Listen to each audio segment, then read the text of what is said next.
বন্দরে একটি চুনা কারখানা গুড়িয়ে দেয় ও 10,000 টাকা জরিমানা করেন তিতাস কর্তৃপক্ষরা। Senior staff reporter Liton Biswas জানান, নারায়ণগঞ্জের বন্দর উপজেলায় মোবাইল কোর্টের মাধ্যমে তিতাসের অভিযানে একটি চুনা কারখানা গুড়িয়ে দেয় ও 10,000 টাকা জরিমানা করেন তিতাস কর্তৃপক্ষ।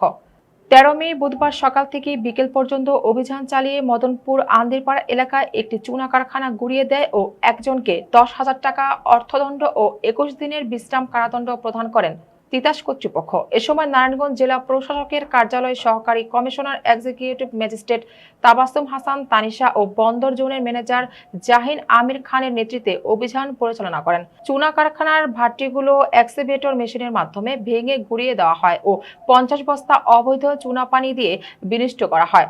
এ সময় তিতাস কর্তৃপক্ষরা বলেন, বন্দরে অবৈধ গ্যাস সংযোগ উচ্ছেদ অভিযান পরিচালনা অব্যাহত আছে। যেখানে অবৈধ সংযোগ পাওয়া যাবে সেখানে উচ্ছেদ অভিযান পরিচালনা করা হবে।